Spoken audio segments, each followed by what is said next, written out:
Hey, it's Faith Talk Live. I'm Rick Probst. And I'm Dan Ratcliffe. Look at the man who's joined us on the screen. Yes, and he without a beard. hey, he just turned 70, but doesn't he look 25? He does. 25. Age is mind over matter. If you don't mind, then it don't matter. That's right where I am right there. I like the way you think. Honestly, Ike, when I read that, I thought, no, Ike's not 70. He's not 70 yet. There's no way. But you're just such a rock star. Tell me 5 things you've learned in 70 years. 5 things I've learned in 70 years. Number 1, kindness is one of the greatest gifts that you can give people. It never goes out of date. Yeah. Mm-hmm. Jesus is always the answer. It doesn't matter what the question is, the answer for those questions in our life. Number 3, I found out that God's word is true. No doubt about it. And I've also found out along the way that when you're going through a crisis, like so many of us have with COVID this past year, to always remember to do the things right now the way you want to be able to tell your story later without having to change a thing. And so those are some of the things that I've learned along the way. And just knowing that each day is a blessing. And we ought to treat it as such because it's something we're never going to get back. And here I am, 70 years old. I can't believe that I'm that old. I want to think it's a misprint somewhere. Evidently, it's not. And so a lot of my buddies really gave me a hard time about turning 70. And people say, when do you want to retire? Never. You know, I'm calling from God, and I don't think there's an expiration date on it like, a carton of milk. Until I see that expiration date that God has for me, I'm going to keep doing what I'm doing because I'm experiencing the very best that I've ever experienced in my life, even in the middle of COVID. Yeah, speaking of COVID, as we were talking beforehand, you were telling us that your household has been battling with COVID. Tell us how that's been going. We have. I started and got COVID back in March when you could not get into a doctor. Mm-hmm. So it was a tough 2 or 3 weeks, and they're battling through, all of the different symptoms that you had. For me, it was a fever, and it was gastrointestinal, and all of these kinds of things. I never did lose my sense of taste and smell, and I know that does not surprise either one of y'all. That not be. But my wife has now had it twice, believe it or not, and a daughter has had it twice. And just about the entire family that I have at some point. And so right now, I can even give you a shot. We still have the Christmas tree up. There's all the presents. We haven't opened up any presents or done anything like that yet. We're hoping to the end of this weekend because, it's been tough and we're trying to do the right thing by curve, and I have tested negative as last Friday. So I went in and preached live on Sunday. We didn't have a crowd. We had all of our technical people there. And so it's made us rethink and redo things, just like you guys with the show. I'm sure there's a lot of changes for y'all as well. Oh, for sure. And apparently we said something that upset Rick. Oh, now Rick's back. There he is. Okay.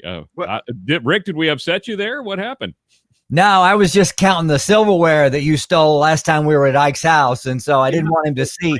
I had to hide it, but anyway. Well, I don't know if your computer went off before Ike was showing the presents that are there under his tree. Yes, and I was trying to see if there were some for you and me there, Rick. Long enough to see. So right now, I could not understand the last bit that you were saying when you went to Rick. Okay. It's just kind of popping. I'm so sorry. Can you hear us now? I can hear some of what you're saying more than Rick. Maybe it'll clear up here in just a second. All right. Well, I was just telling Rick that you panned over and showed the presents under your tree there, and I was trying to get a glimpse to see if there was something for me and Rick there, but I couldn't see if there was or not. So. Yeah, it's kind of doing that Darth Vader thing. So you guys can give me this. Can you still hear me clearly? Okay. Would you like for me to share the miracle that we experienced? Yes. Yes, please. Yeah. Yeah. See those head shakes. We're professionals. We can get through the interview. No question about it. So I was sharing with the guys a little bit earlier that back on September the 30th, to be exact, the day that one of my daughters was supposed to be married in Hawaii, but that didn't happen, of course, with COVID and everything else taking place. And so I get this email. And it looked like one of those emails that I'm sure most of your listening audience has gotten, saying, hey, there's an opportunity for you to be able to gain a lot of money. And it wasn't just addressed to me personally, it was addressed to Must Ministries. And so the email went on to say, I know this probably sounds like a scam, but trust me, it's not. And you're being invited into this process where you can receive up to $5 million. And so when you see numbers like that, again, you're thinking, yeah, I'm not so sure about this. But we went ahead through Must and we did the application process. I was told that you could not just apply, that you had to be invited to apply to this particular organization, which we were not familiar with at all. And they said there's a benefactor behind it, and at the right time, we'll reveal to you who that benefactor is. And so we went through the process, turned everything in, and then in November, I received an email that started out like this: Dear Dr. Reighard, and Must Ministries, we are happy to award you $5 million. Wow. Think about that, guys. $5 million. And here was the next part that blew my mind. And it was being awarded by Jeff Bezos. Wow. If you had told me, good, I've got y'all's audio back. If you had told me that I was going to receive an email that was addressed to me from Jeff Bezos, I would have been asking, are you actually smoking what you're selling? Because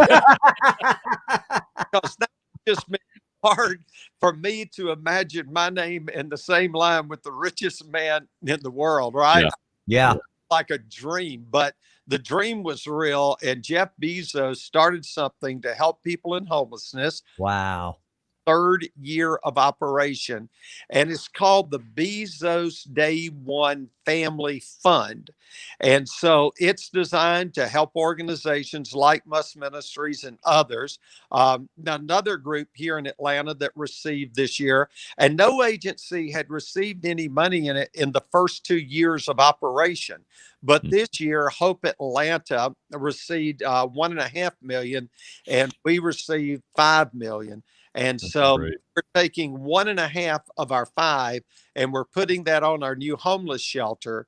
And then we're taking the other 3.5 million, and we're using it to be able to impact families that are in homelessness and going through those difficult times. And, you know, those of us in this field really believe that those days are going to get a lot more difficult when the moratoriums are lifted on rent and all the other things that are going to take place. So it's extraordinarily timely for us, but just one of those kinds of miracles that you could never count on in a million years. And when you've done everything that you can do, then God does what only he can do.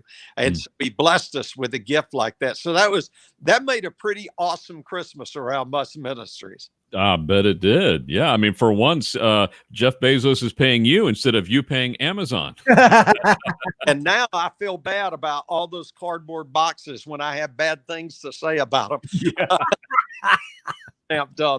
But just amazing. And from what I understand, his wife is also doing a major give to organizations right now as well. So it's good to see people with extraordinary wealth doing some extraordinary things and helping organizations like Must that depend on the goodwill of people and companies and a donor base. So it's been absolutely amazing to see it, guys, and to see the generosity of people through this situation.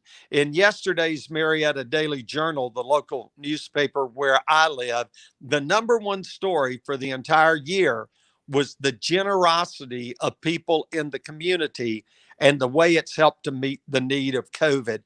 And I can assure you, Must Ministries has been a big recipient of that as well.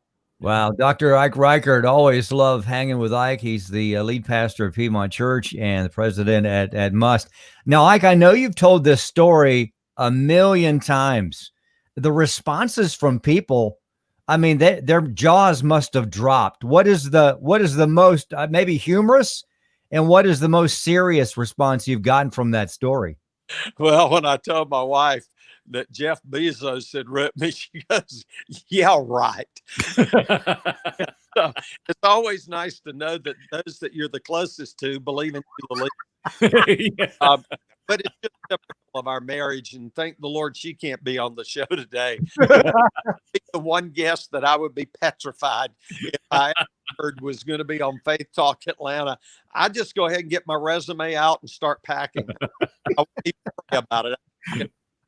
That would be a fun show to have one day. Yeah. Have Ike I'm telling and Mrs. Reichard on. but she she was excited, and when I actually got the email telling us that we had received the 5 million and who it was, we were sitting at a Mexican restaurant, and when I read it, I just started crying, and she looked at me and she said, "What's wrong?" And I said, "We got the $5 million, and it's Jeff Bezos." And she went, "Yeah, right." And I go, "No, Robin, I'm not playing this time." I'm serious. Because every day when I go to the mailbox or she goes, I go, "Hey, did we get the check?" And she knows that's the check for $1 million I've been waiting on all of our married life. Now it wasn't 1 million, it was 5 million. It was for Wow. people that could never ever be able to repay us for the things that we do. But guys, in scripture there's over 2,000 different verses about taking care of the poor, and I think it's one of the biggest mandates that we have in scripture. And so when we get to partner at Must with other churches and other organizations, it's such a privilege to be able to do that and to get to be the hands and feet in our community for Christ. And this year, 2021, is our 50th year of operation as an Wow. organization. Wow. Congratulations. Wow. Now, it started out as a youth ministry project, guys. That's what I love about it. Yeah. All those youths now are not so youthful anymore now, are they? Yeah, I would love to see me take a group of kids to Panama City. Now we would just go over and eat every day at one of the all-you-can-eat buffets, those things like that, and make sure we had a soft yogurt machine. I don't think kids would really get into that. Probably not. No. Dr. Ike Reichard. All right, Ike, we're going to go to a break here in a second, but we've gone through a number of things this year. Well, last year, really, 2020, the election challenge and COVID, the economy, and you touched on that with Must, and we always love what you guys are doing in the community. Let's talk about 2021. What are you looking forward to besides the 5 million to help folks? What are you looking forward to?